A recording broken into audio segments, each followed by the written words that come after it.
24 de julho de 2024, quarta-feira da 16ª semana do Tempo Comum. Em nome do Pai, do Filho e do Espírito Santo. Amém. Meus queridos filhos e filhas, muito bom dia, vos saúdo com a paz de nosso Senhor Jesus Cristo. Sempre uma alegria nos encontrarmos pelas manhãs para podermos partilhar a palavra do Senhor, iniciar nosso dia debaixo da mão poderosa de Deus. E hoje partilho com vocês a minha alegria.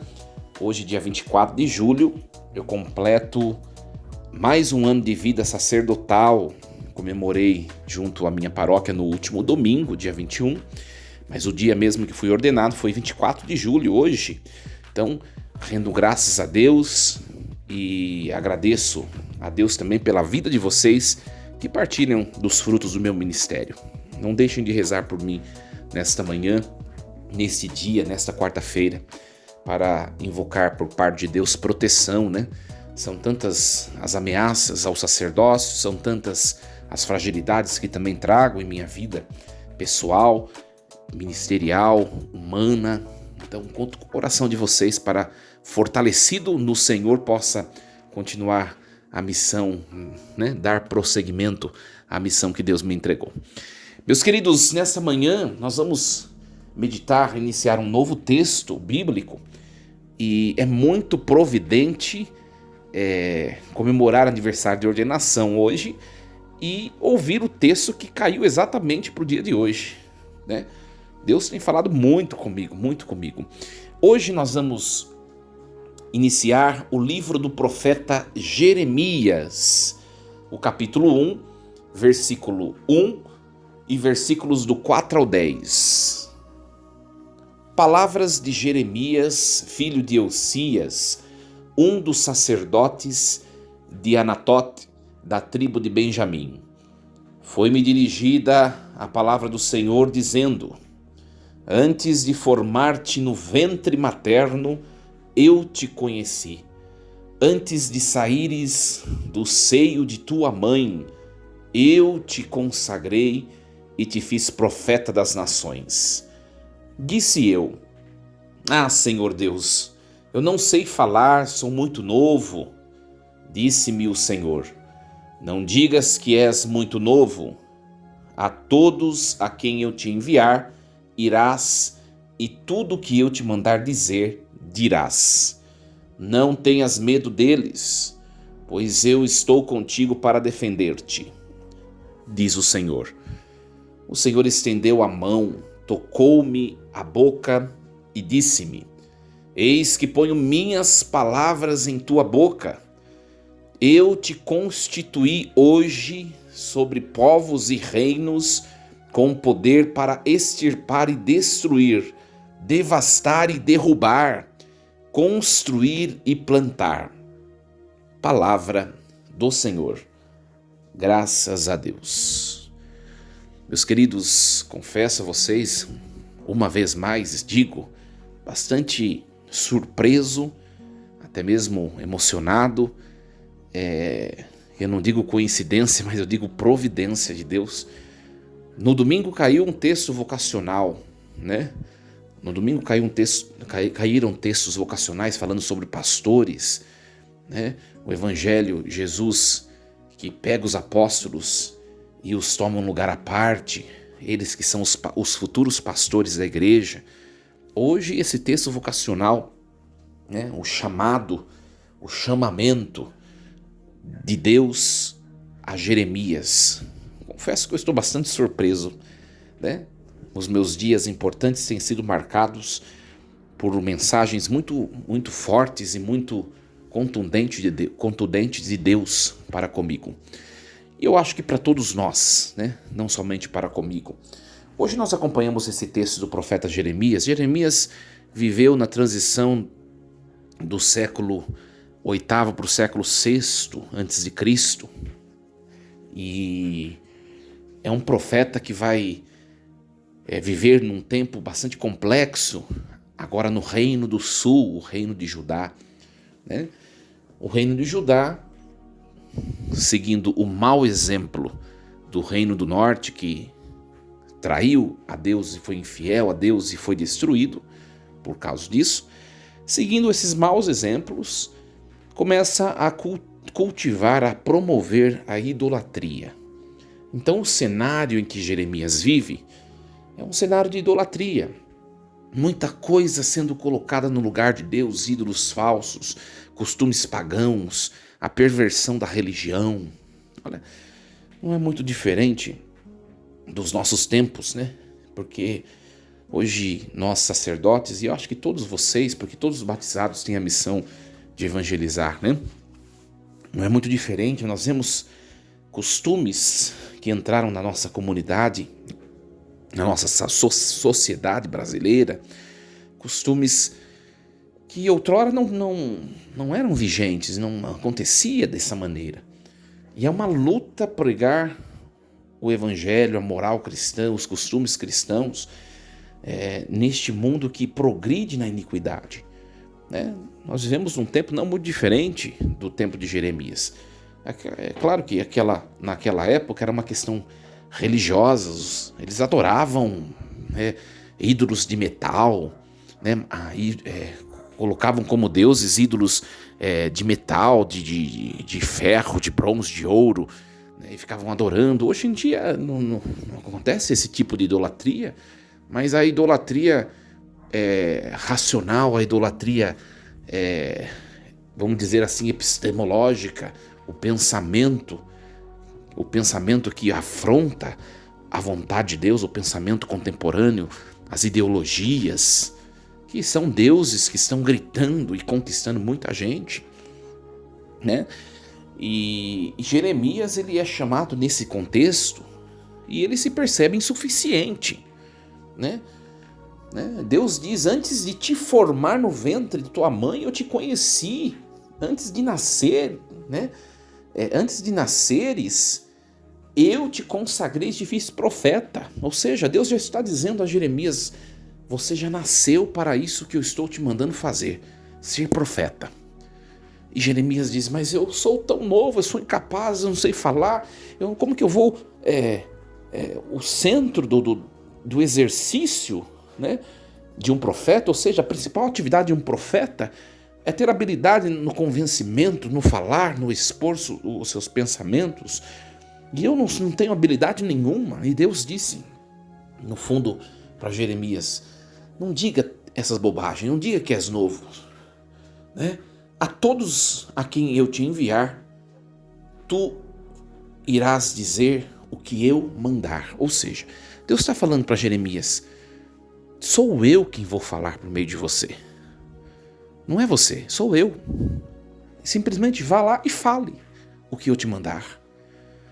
Então, colocando um pouquinho, primeiramente, na minha vida, hoje celebrando mais um ano de vida sacerdotal, né? Fui ordenado bem no ápice da pandemia, no ano de 2020, aquele 24 de julho, todo mundo trancado em suas casas, mortes acontecendo a rodo por todo mundo, por diversas nações, sobretudo na nossa nação, no Brasil. Foi bem aquela época que víamos nos noticiários os cemitérios que não cabiam mais mortos, mais defuntos, e uma situação de confusão, questões de vacinas, de estudos, questão briga política no meio de tudo isso. Nós acho que vocês devem se lembrar, e eu fui ordenado nesse meio, né? Tantas objeções se tinha para que eu pudesse ter sido ordenado, tantas coisas poderiam dizer: não é o momento. E Deus disse: sou eu quem faz, não são vocês. Olha, minha gente, enxergo minha vocação, não somente o ato de acontecer a ordenação, mas eu enxergo minha vocação como um grande milagre. Um grande milagre porque, na verdade, são vários milagres. Eu provei ao longo de todo esse tempo de vida sacerdotal, como também diaconal, que eu fiquei quase um ano de diácono, né, em meio à pandemia. Fui ordenado diácono e começou a pandemia, né? E E eu vejo toda essa situação, eu vejo a mão de Deus que está a me guiar, a me proteger, a fazer acontecer as coisas. Se não fosse Deus, eu nem aqui falando com vocês estaria mais. Com toda certeza, eu não tenho dúvida disso. Né?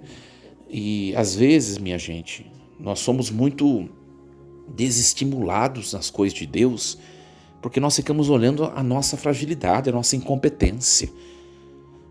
Sabe? Às vezes se a gente ficar focando muito na gente não faz nada para Deus nem para a igreja. Eu falei esses dias na minha homilia, se Deus esperasse congregar pessoas perfeitas para servi-lo por meio da igreja, começando por mim, que sou o pregador, que sou o sacerdote, o pároco, né? O presidente da celebração, ninguém de nós aqui estaria.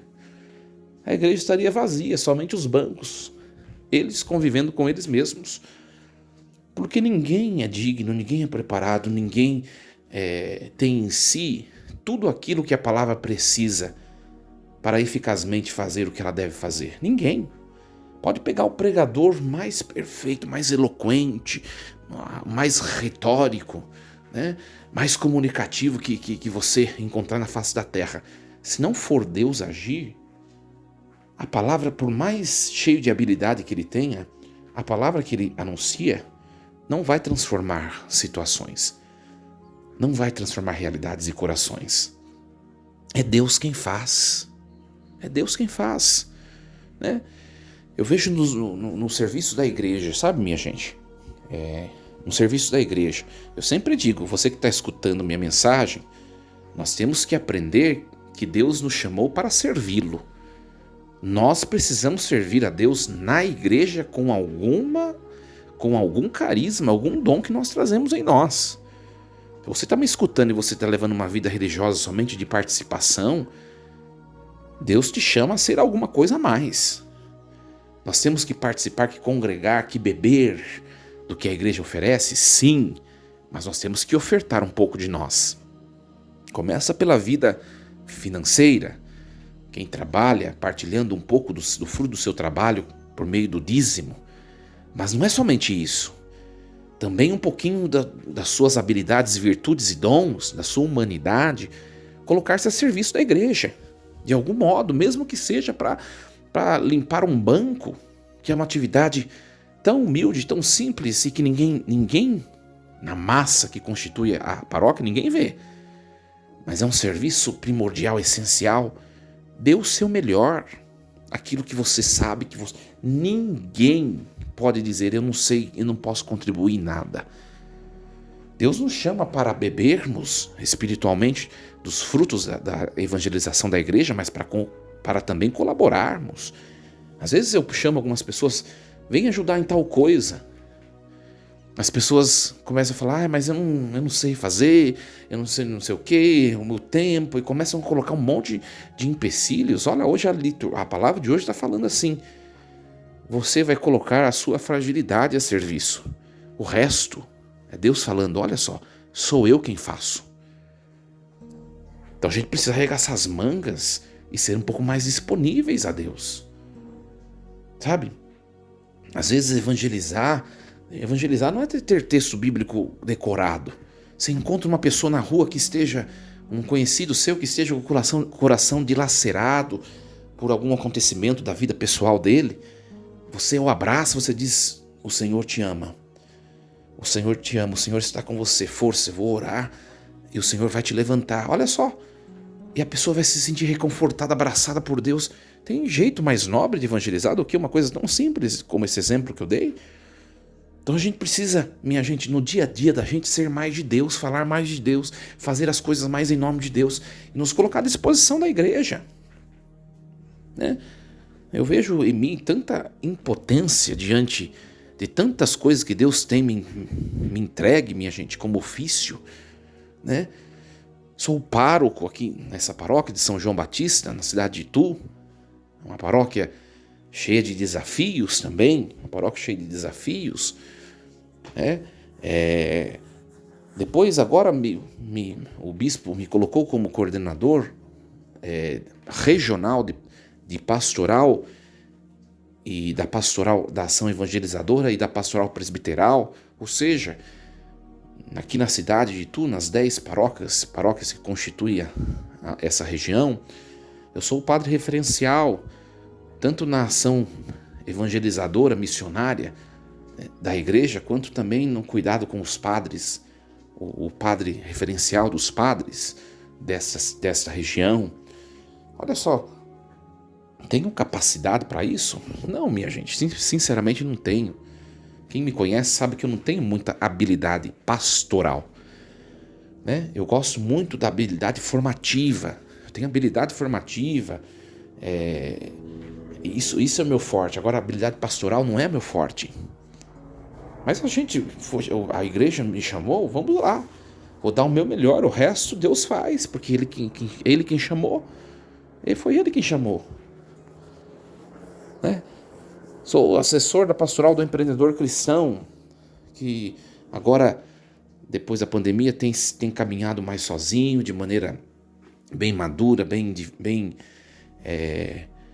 adulta, vamos dizer assim, né? E logo eu, não sou empresário, nunca fui empresário. Fui professor antes de entrar no seminário, não empresário. Não tenho grandes compreensões do funcionamento desse setor empresarial, vamos chamar assim de empreendedorístico. Não tenho. E tô lá. É Deus quem vai fazer. E a gente tem que ser um pouco assim, sabe? Claro que algumas coisas que a gente vai fazer na igreja, ou em qualquer outro lugar, também na vida profissional, tem algumas coisas que exige um dom especial para aquilo, né? Não estou negando isso. Não é qualquer pessoa que faz tudo.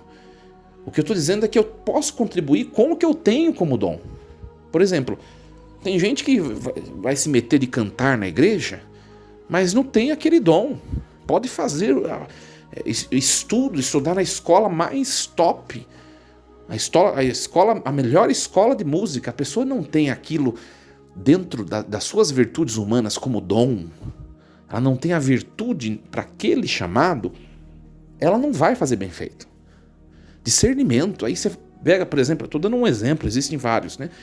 A pessoa que não tem jeito de cantar, ela vai lá, ela quer cantar. Ela vai lá, ela estraga a liturgia, ela estraga a missa. Ela atrapalha a espiritualidade de toda a assembleia.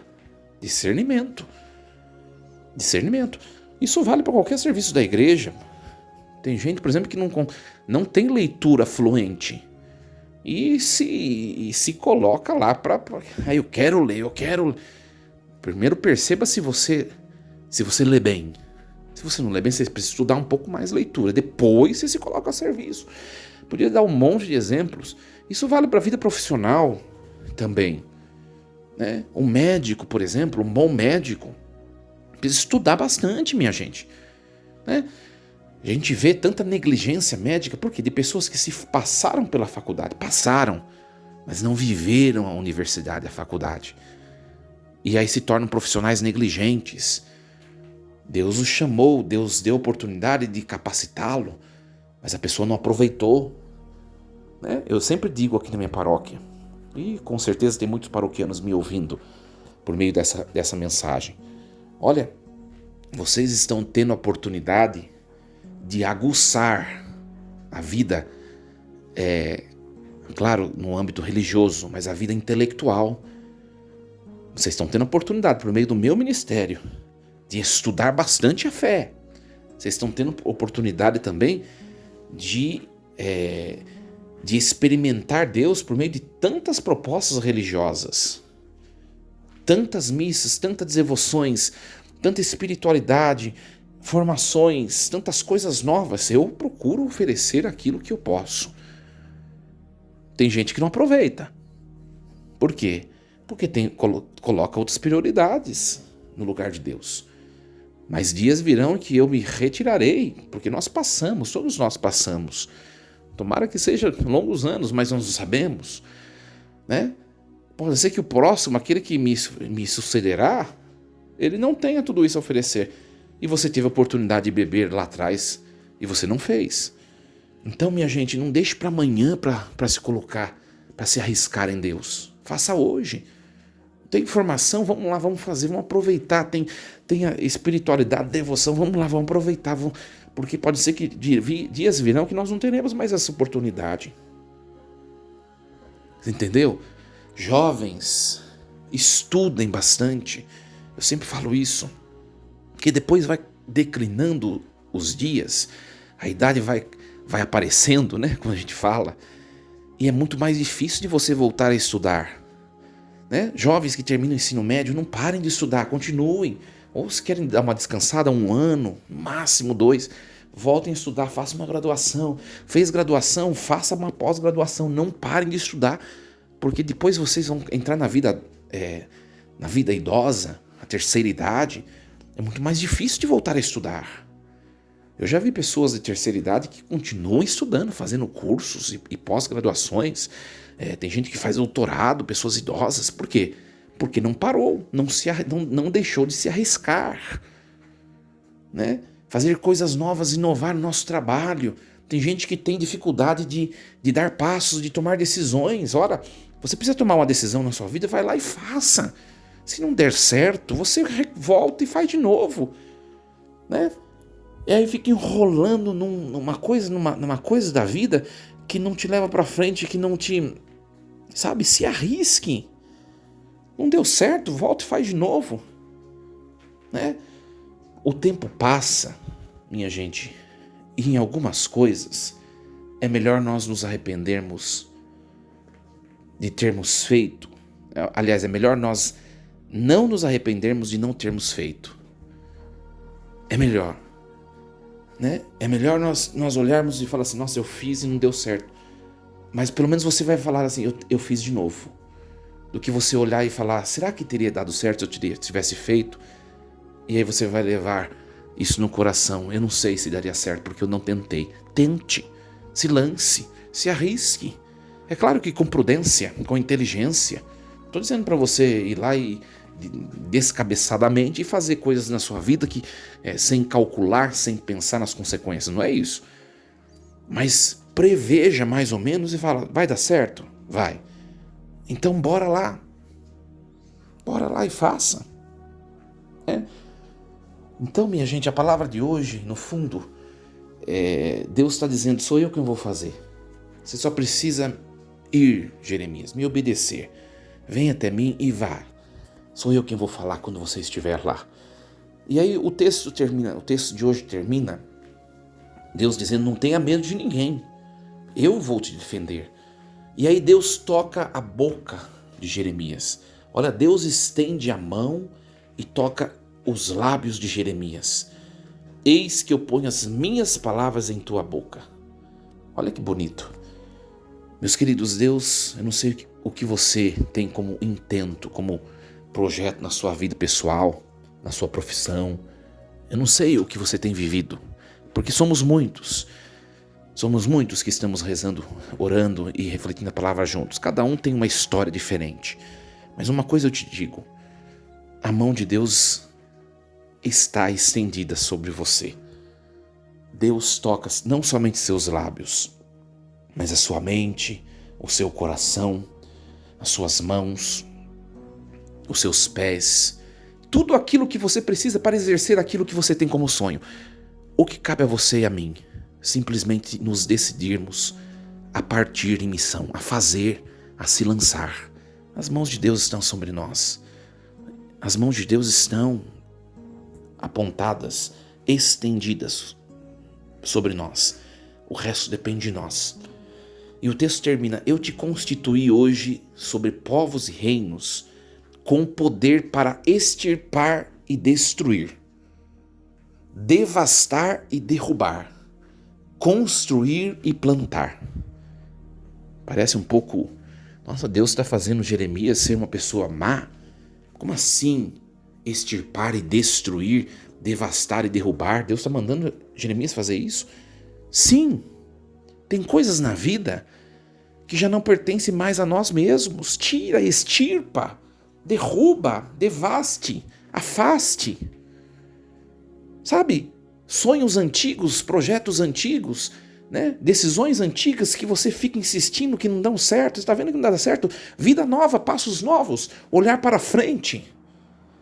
E a última frase também é preciso refleti-la. Construir e plantar. O mesmo Deus que manda Jeremias, se necessário, destruir e extirpar, também manda Jeremias, quando necessário, construa e plante. Essa é a missão de um profeta. Que nós aprendamos da palavra de hoje. Meus queridos, um ser humano sem sonhos é um ser humano frustrado e que perdeu a essência do seu viver.